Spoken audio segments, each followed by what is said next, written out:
क्योंकि हमने अपने आत्मबल को इस मलिन माया के खेलों में लगा दिया ना, यही गड़बड़ी हो गई, बहुत गड़बड़ी हो गई। हम अपने आत्मबल को अंतःकरण धर्म में समर्पित कर दिया। जैसे कोई बलिष्ठ राजा अपने आप को गद्दार मंत्री के हाथ में दे दे, अब उसकी दुर्दशा क्या होगी आप बताओ? क्या दुर्दशा होगी? वो हर क्षण जलेगा, हर क्षण परास्त होगा, हर क्षण नष्ट होगा। ठीक हमारी स्थिति यही है। हमारे से ही बल प्राप्त होता है बुद्धि को, मन को। जीव भगवान का अंश है, परम प्रकाश स्वरूप है, आनंद स्वरूप है, अमल है, अविनाशी है। हमने मन और बुद्धि में इतना तदात्म कर लिया कि मन, बुद्धि और इंद्रियों की मांग को हम स्वयं अपनी मांग समझने लगे। शरीर को मैं मान लिया। छोटी-छोटी घटनाओं में सुखद में फूल गए, दुखद में दुखी हो गए। ये हमारी दुर्दशा है। जबकि अखंडानंद स्वरूप है आपका, जहां दुख का प्रवेश नहीं है, किसी शस्त्र का प्रवेश नहीं, किसी विकार का प्रवेश नहीं। वो आप हैं, वो आप, कोई और नहीं है। पर जब आप शब्द से संबोधन करें तो ये दिखाई देता है। नहीं, हमको लगता है यही मैं हूं। दर्पण में देखते समय ये नहीं लगता मेरा गाल, मेरी आंख में। तो यार बात तो तुम भी ठीक सोच रहे हो। मेरा गाल, तो जैसे मेरी मेज, मेरी घड़ी, ऐसे मैं तो नहीं हो गया ना। तो फिर खोजो तुम कौन हो। 3.5 हाथ होंगे आप अपने हाथ से, और इतने बड़े शरीर में आप अपने को खोज नहीं पाए। बहुत ज्यादा बड़ा कमरा हो तो परेशानी हो कि भाई बहुत बड़ा महल है, कितना खोजें। मात्र 3.5 हाथ की लंबाई, आपको अपने हाथ से नापो। बहुत छोटा कमरा है, और इसी में वो भी बैठा है जिसकी खोज करनी है, और जो खोज करने वाला है वो भी बैठा है। अभी अज्ञान के कारण दो वर्णन कर रहे हैं, शास्त्रों में भी वर्णन है। अब अगर इसमें खोज लो तो छुपा छुपी का खेल खत्म हो जाए, जीवन मुक्त हो जाओगे। तुम इस घर में हो, तुम घर नहीं हो। वो भूल यही हो रही कि हम अपने को घर मान रहे, नहीं मान रहे। बोले जी, ये ये आता है सामने, अपने आप का जो होता है ना, तो ये आता है सामने, नहीं आता। ये पंचभूतों का देह है, तो आप जानते हैं मरने वाला है, परिवर्तनशील है। तो ये आप तो हो नहीं सकते। आप खुद बोलिए जब, तो आएगा मेरा शरीर। मैं शरीर, ऐसा तो हमें लगता है कोई संबोधन नहीं करता। मेरा शरीर, आज मेरा शरीर बहुत थका हुआ है न, मेरा शरीर, मैं तो नहीं हुआ ना। ठीक, अब अंदर चलिए। मेरा मन आज अशांत है, मेरी बुद्धि आज थकित है, आज मेरा चित्त कहीं नहीं लग रहा है। मतलब ये सब मेरा के अंतर्गत है। मेरा का मतलब अलग, मैं तो नहीं हुआ ना। फिर मेरा स्वभाव, वो भी मैं नहीं हुआ। अब मैं जो बचा, पहले इनका, तो फिर जो बचेगा वो मैं, वो आप हैं, और वो आप और आप में कोई अंतर नहीं है। संतों ने कहा खोजने चला तो बहुत ढूंढा, मिला नहीं, और जब मिला तो ढूंढने वाला नहीं रहा। जब जब मिला तो ढूंढने, बहुत बहुत बहुत। ये मतलब अध्यात्म है ना। समस्त दुखों को नष्ट करने की सामर्थ्य अध्यात्म में है। जैसे जैसे उदाहरण में, स्वप्न में आपने देखा कि आप समुद्र में गिर गए और आप डूब रहे हैं, थक थक गए तैरते तैरते, अब आप डूब रहे हैं। अब आपको वहां कौन बचा सकता है? बाहर से मंत्र बचा सकता है, कि बाहर से नौका की व्यवस्था की जाए बचा सकता है, या बाहर से तैराक एकत्रित किए जाए तो आप बच सकते हो? नहीं बच सकते। अब आपको केवल जगा दिया जाए तो आप बच सकते हो, अन्यथा नहीं बच सकते। है नहीं? तो ऐसे ही अज्ञान में अब हम फंस गए। मैं स्त्री, मैं पुरुष, मैं कर्ता, मैं भोक्ता, ये मेरा, ये तेरा। माया किसे कहते हैं? मैं और मोर तोर तय माया, जेई बस कीन्हे जीव निकाया। अब लाख उपाय कर लो, दो दुनिया उपाय कर ले, तो जैसे उस पुरुष को ना कोई नौका बचा सकती है, स्वप्न में जो था, ना कोई तैराक बचा सकता है, ना कोई जहाज बचा सकता है। एक उपाय, उसको जगा दो। ऐसे ही समस्त दुखों से बचने का एक उपाय है भगवान का भजन, भगवान की जो महिमा है उसको आप जान जाओ तो जग जाओगे। यही जग जाना, जानिस तवै जीव जग जागा, जब सब विषय विलास विरागा, जेई जाने जग जाए हेराई, जागे जथा स्वपन भ्रम जाई। हर दुख सहने की सामर्थ, हर सुख सहने की सामर्थ।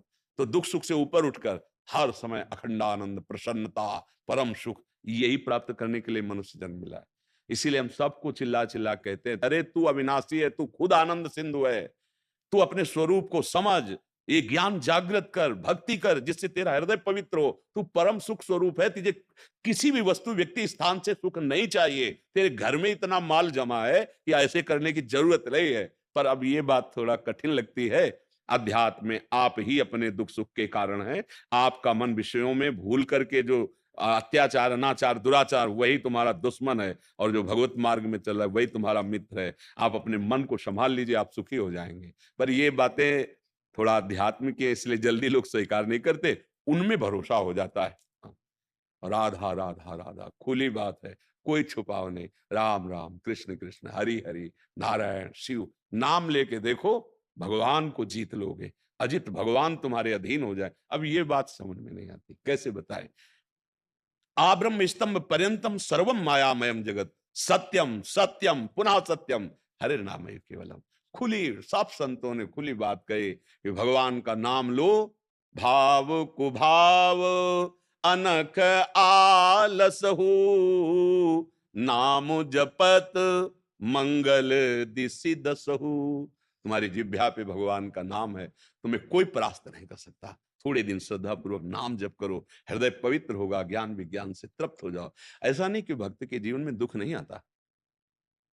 हमें तो लगता है कि सबसे ज्यादा दुख तो भक्त के जीवन में आता है। आप देखो बड़े बड़े भक्तों, क्योंकि उनका आखिरी जन्म होता है, जो आखिरी, अब ये पूरा हिसाब किताब बराबर होगा तो फटाफट फटाफट बहुत बड़ा दुख छोटे में दे दे करके निपटाया जाता है, क्योंकि कानून कानून है।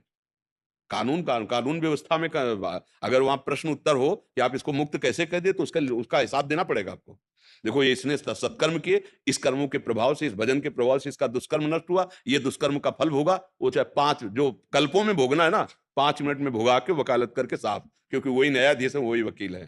तो इसलिए बड़े बड़े भक्तों के जीवन में देखा कैंसर, ये वो, पर आप देखो उनका जीवन आनंद में होता है। हम उसी के अंश हैं जिसके आप हो, कोई अंतर नहीं। अंतर यह है कि आपने प्रभु को नहीं माना, अपना नहीं माना, शरीर को अपना माना, संसार को अपना माना, तो आप दुखी हो रहे हो। नहीं तो भारी दुख की परिस्थिति है, भारी दुख की परिस्थिति नहीं। कभी भी एकांत में भी ऐसा नहीं होता कि मैं बीमार हूं, नहीं, क्योंकि हम इसको देखते हैं, जिसको देखते हैं उसी को देखते हैं। तो वही देखने की बात तो हम आपको बता रहे हैं कि किसी भी नाटक नौटंकी से जगत पर विजय प्राप्त नहीं की जा सकती, दुखों पर विजय प्राप्त नहीं की जा सकती। भगवान का आश्रय ले लो। 5 वर्ष के प्रहलाद जी हैं, कथा ये कोई असत्य नहीं है। हिरण्यकश्यप उनको आग में झोंकता है, विष पिलाता है, भयंकर कष्ट देता, बाल भी नहीं झुलसता। हिरण्यकश्यप के द्वारा जितना भी विधान किया गया, वो डर गया स्वयं कि मरेगा कैसे।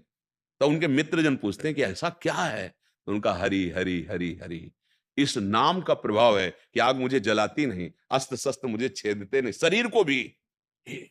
अब ये कथाएं सुन लेते हैं, वो नरसिंह भगवान खंबे से प्रकट हो गए, तो क्या तुम्हारे लिए भगवान नहीं है? प्रहलाद जी के लिए केवल भगवान है?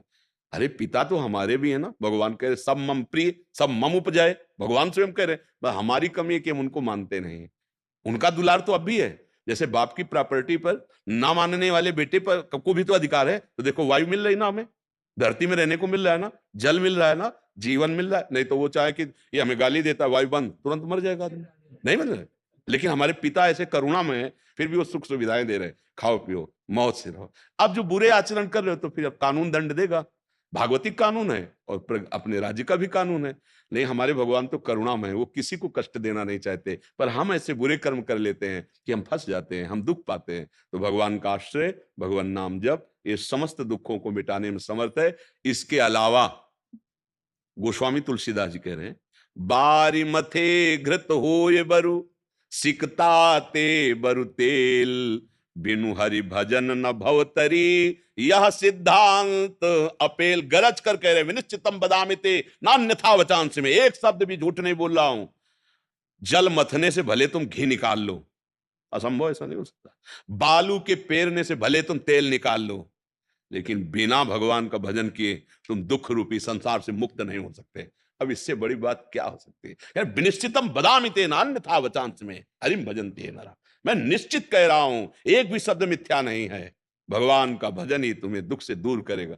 अब ये सुनो, वो छू देगा तो आप दुख दूर हो जाएगा, वो जिनको जादू टोना कर देगा।